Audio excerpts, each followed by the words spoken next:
Hello, everyone, and a very warm welcome to all of you, with my sincere thanks for taking the time to join this inaugural Omdia Analyst Summit at Black Hat USA. My name is Maxine Holt. I lead the cybersecurity research team at Omdia, and my team also works closely with both Dark Reading and Black Hat as part of the Informa Tech division of Informa. I've been given the pleasure of delivering the keynote session for the event, so really pleased to be here. So just to very quickly flick past the copyright notice and disclaimer. So I've already introduced myself, but please do feel free to connect with me on LinkedIn and Twitter.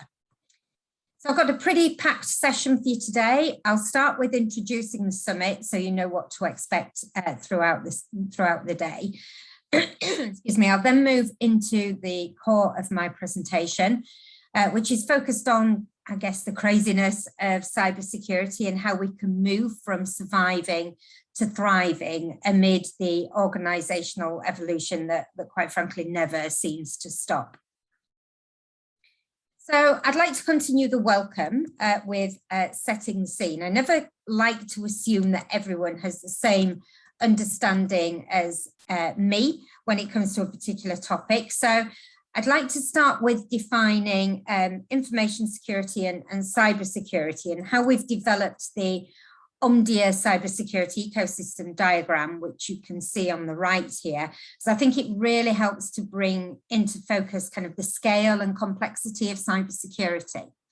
So as many of you will be aware, the focus of information security is on protecting the confidentiality, integrity, and availability of information, the CIA of information. So cybersecurity is a subset of information security focused on protecting the CIA of digital information. And that's why we've got data security at the center of the diagram here. It's the very core of what cybersecurity is all about.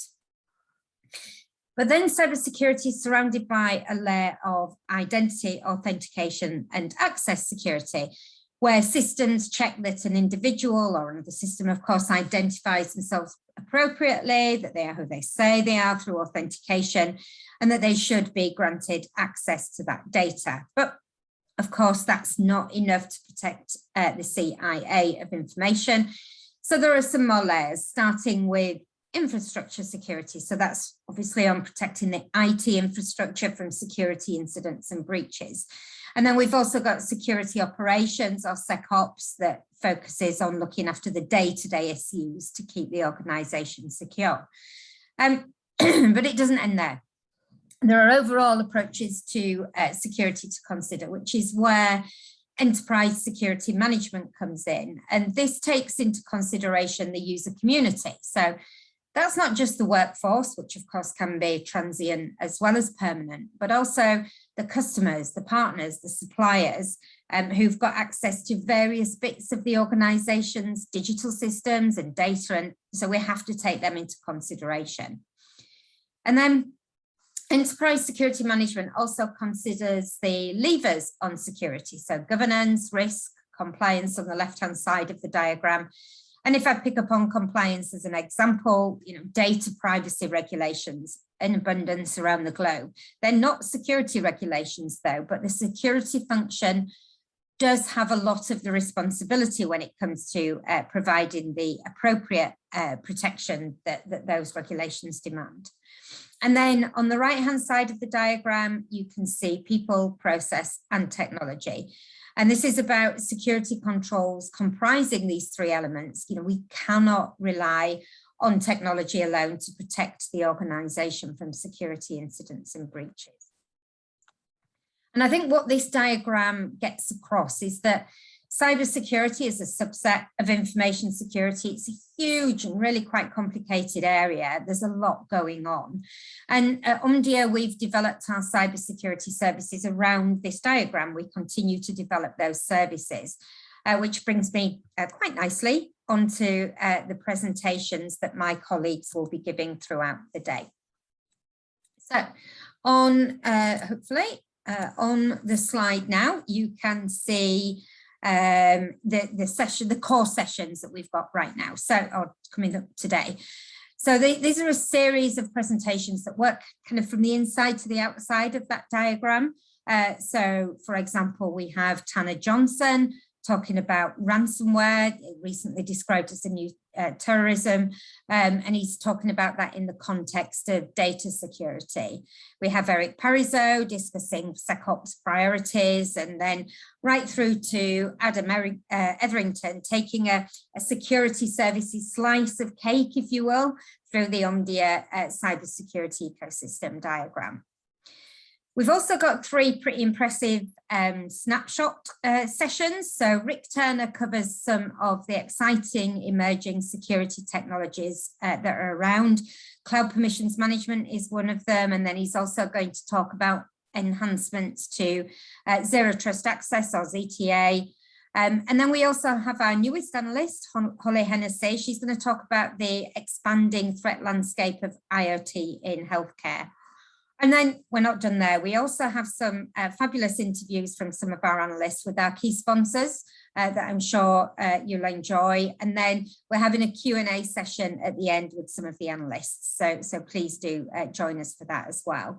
But, you know, we do know that a full day is a big ask. And of course, we'd love it if you would stay with us all day. But fully appreciate that you might not be able to do. But the good news is that you can dip in and out of the platform for the next 30 days to pick up on any talks that you missed. So there is plenty of time to catch up. And of course, analysts will also be available as well. They'll be available in the chat rooms on the platform throughout today. So do feel free to connect with us directly in there as well. Okay.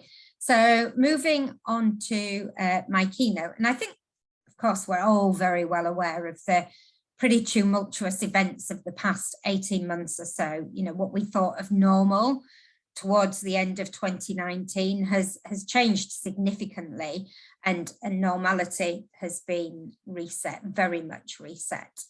So if we think about the changes of 2020 and on into this year, and, you know, companies have really accelerated their move to the cloud, you know, to ensure that their IT infrastructure is dynamic. And there's been a lot of kind of accelerated cloud journeys. And security really very much had to follow. You know, we were spinning on a sixpence to try and keep up, or spinning on a dime, of course, to try and keep up so that the organization, whichever organization we worked for, could continue to operate in whatever capacity it could. So every year, Omdia runs its ICT Enterprise Insights Survey.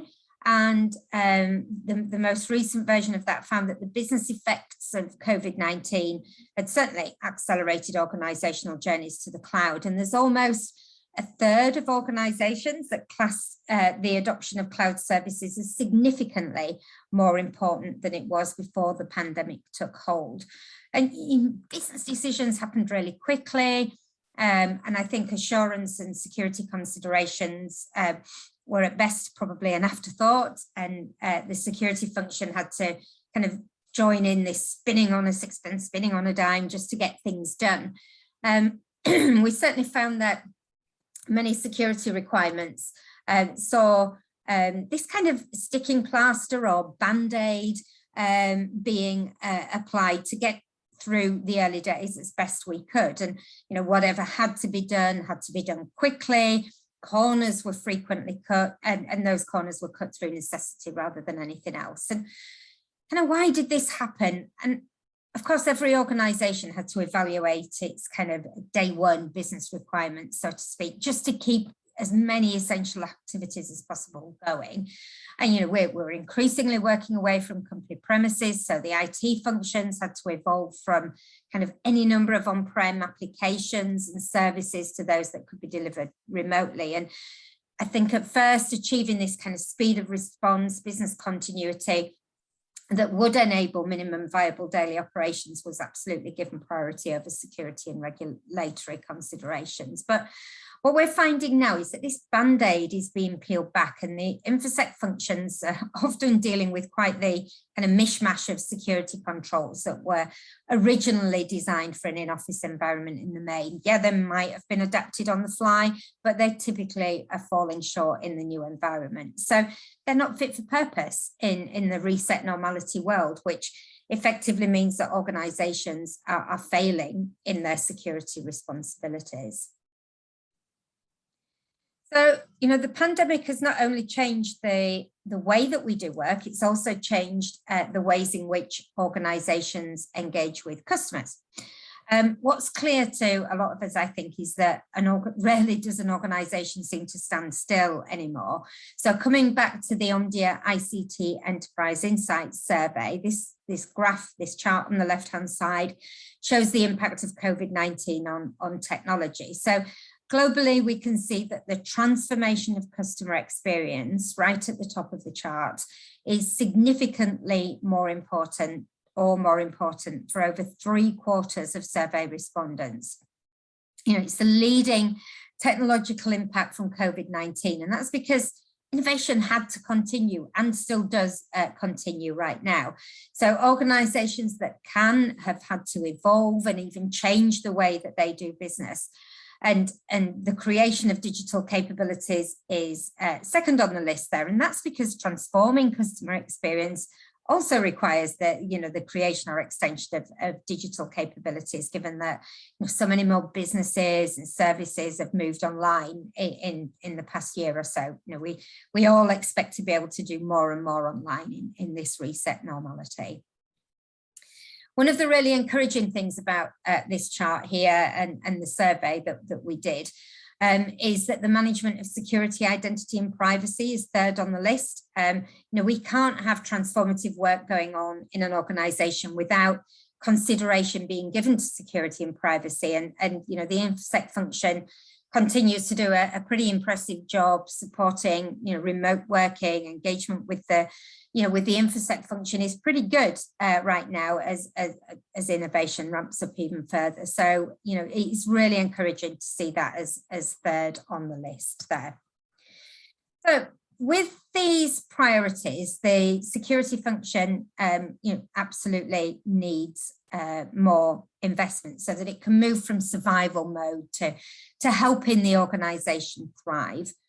And I expect we'd all agree that remote working is here to stay in some capacity. We did some other research last year and that showed that pre-pandemic remote working levels were around 18%, and projections for the future were for this to rise significantly. And yeah, absolutely. There are a few companies and sectors that are not so enthusiastic about remote working for whatever reason, but the majority appear to be adopting a hybrid working model. So a certain number of days a week working remotely, a certain number in an office. And that certainly seems to be the model that most organizations are adopting going forward. And then, we've got this turbocharged innovation that I've talked about as well. But that's really quite a challenge for the InfoSec function. They've done a really good job, as I've already said, to keep up with organizational demand, but that demand is continuing. But the organization does need to be making those demands because they need to in turn meet customer expectations and remain relevant to their customers in this reset normality.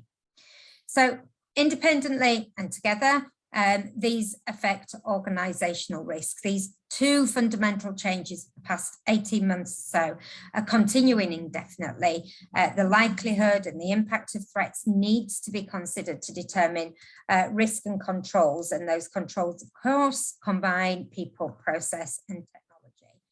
So a couple of years or so ago, I did some research on the involvement of the risk function for digital innovation initiatives, pretty much to what extent was risk considered upfront in these projects. And the answer was sporadic at best, in as much as kind of in general, the security function was consulted, but risk was bypassed.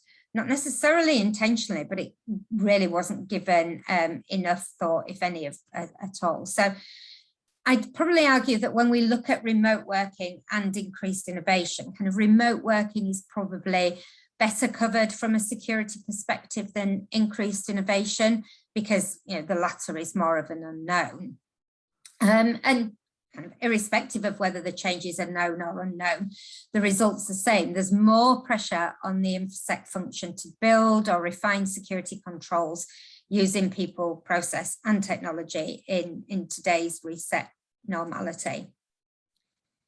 So I'd just like to reference a survey that our dark reading colleagues did for us in preparation for this Omdia Analyst Summit. And some of my colleagues will also reference the survey in their presentations. So one of the questions that was asked was about the extent to which organisational security posture had maintained pace with the pace of change over the past 18 months. And the responses show that just over a fifth of organisations have fully maintained pace, which is good for them, but that leaves a pretty substantial, around 80% or so, that haven't fully maintained pace, which, the inference from that is that there are more gaps in the security posture of these organisations than there were at the end of 2019.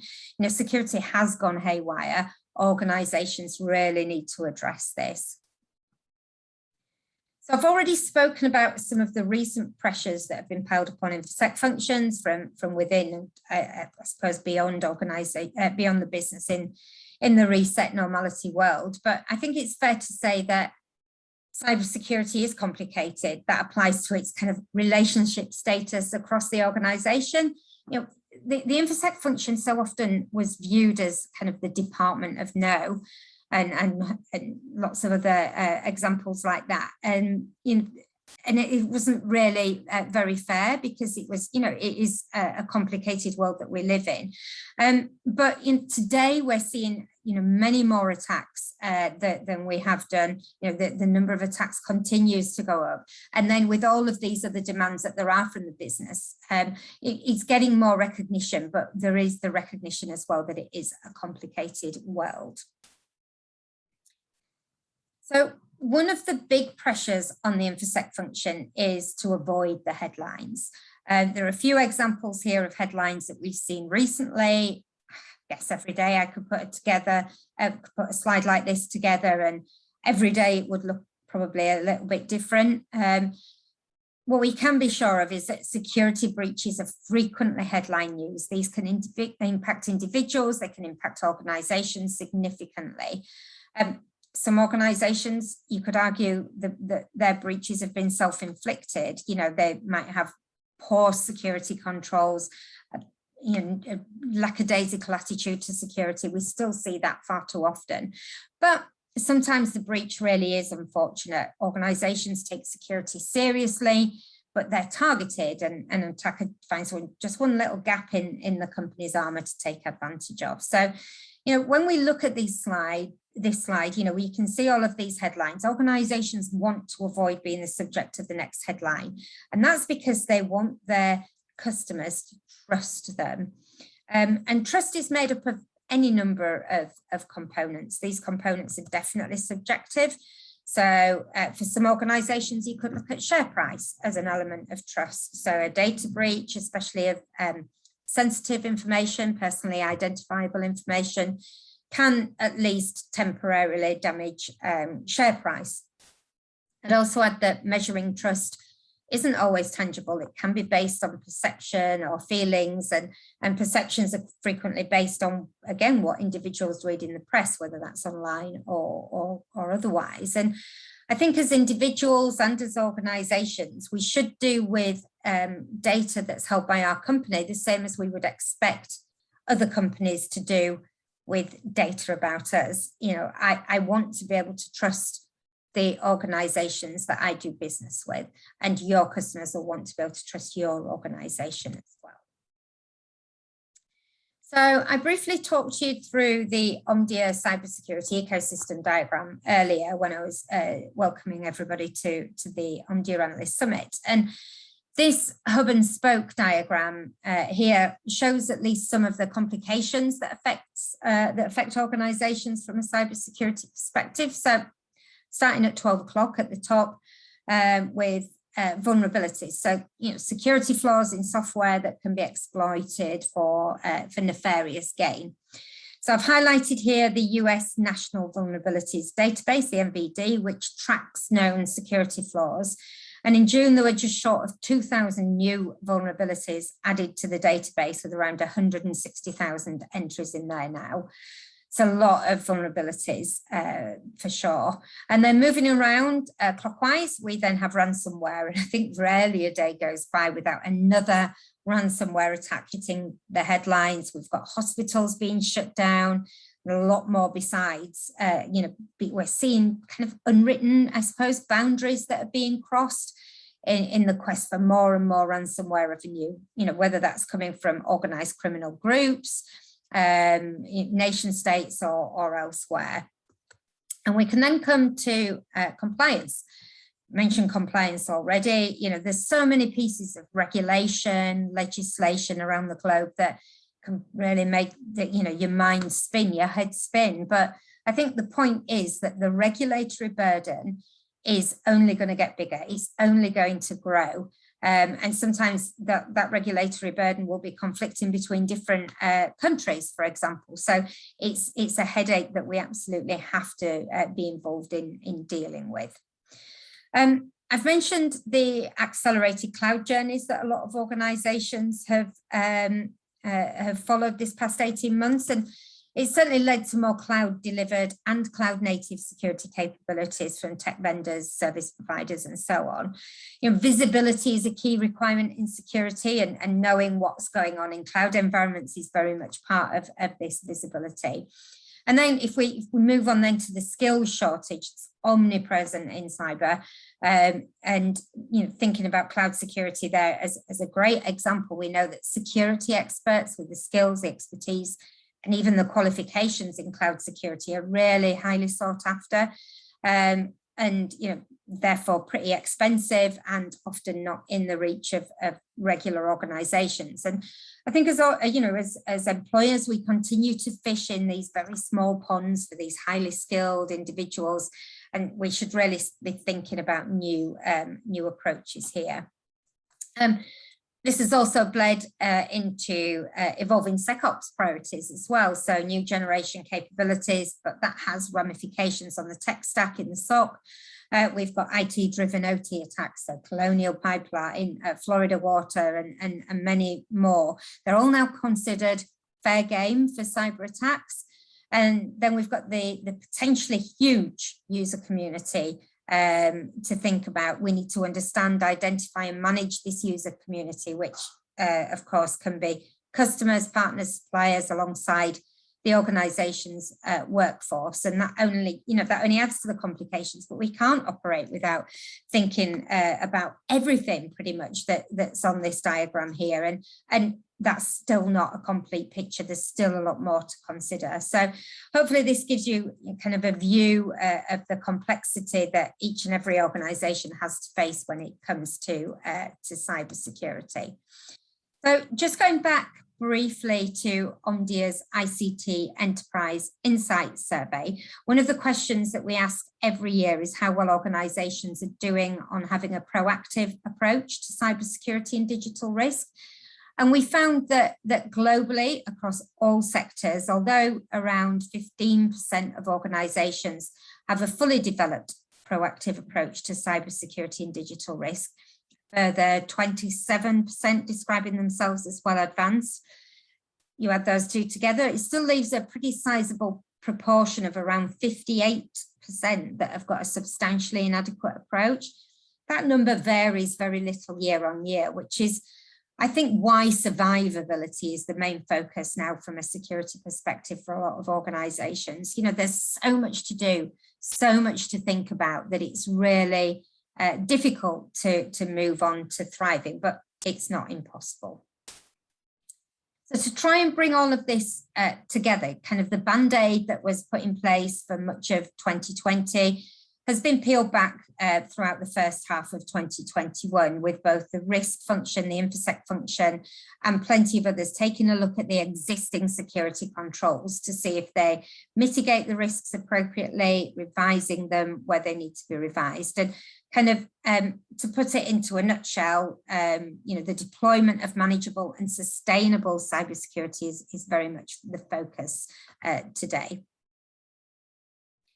So there are lots of changes that organisations could consider making, but I'd like to highlight two specific ones which go hand in hand as areas that I believe could significantly improve the security posture of organisations. So the first of these is to bring security and resilience closer. This is a trend that we've seen at Omdia in a fair few organisations since the pandemic started. In the past, resilience and security have traditionally been separate disciplines. So resiliency focusing on ensuring that the organisation can continue to operate in the face of foreseen and unforeseen events. Security is very much focused on protecting the organisation, its system and data from compromise. But the pandemic has certainly brought these two more closely together. The need to maintain security whilst still enabling efficient organisational operations, irrespective of location. The risks around resilience are greater in the reset normality of today. So, there's increased focus on customers through innovation, for example. Enterprises are continuously developing new ways of engaging with these customers, B2B or B2C, and kind of building these communities in this reset normality is more complicated. The infosec function plays a really important role as business partners to aid these transformational projects, but it does bring risks that have to be assessed. Organisations need to be secure and able to maintain operational effectiveness, and kind of this thinking brings security and resilience closer together for increased sustainability. And bringing these two more closely together, it's not specifically the responsibility of the CISO. As you might imagine, it's not only the responsibility of the CISO. So many security things fall under that role, but it's, we need to be thinking more broadly. Responsibility for resilience and business continuity planning typically falls elsewhere, probably under the remit of the Chief Operations Officer or COO. So because of, when we think about kind of all of these different areas coming together, I'd like for us to think about a new approach. So, the complexity of cybersecurity I've talked about a fair bit, and kind of this revised structure, I believe, can go some way to resolving that challenge. Now, this revised structure is purely from a cybersecurity perspective to enable the organisation at a board level assign organisation-wide responsibility for cybersecurity with the role of a chief cybersecurity officer. So you can see here that the C-suite, including the CISO, the CIO, the chief risk officer, the chief compliance officer, the chief digital officer, many more, perhaps the chief HR officer, all have a dotted line into the chief cybersecurity officer. And the reason for this recommendation is pretty straightforward. As I was talking about security and resilience, kind of without someone to call the cybersecurity shots across the organisation, then it's so much more difficult to pull together all of these necessary components so that cybersecurity isn't haywire anymore. It can help the organisation to thrive in the reset normality. And so when you look at the diagram on the right, the Omdia cybersecurity ecosystem, it's no wonder that security's gone haywire. Turbocharged changes, innovation, and having one role to lead this charge will set the organisation in the right direction to thrive amid kind of this organisational evolution that continues. And it's quite clear that cybersecurity is complicated. It keeps moving, but complexity and evolution can't stand in the way of assigning responsibility to provide the best opportunity for the organisation to thrive and have customers that trust them to do business with. It's really important to have that trust, and the Chief Cybersecurity Officer would have very broad remit, but with an all-encompassing view of the organization's cybersecurity posture, not just security posture, but cybersecurity posture across the board. And that can support security, resilience, and enable the organization to thrive going forwards. Okay, thank you. That's it from me for now. I'll be in the chat room for any questions and also available later at the Q&A session. So thank you very much for your time. Thank you.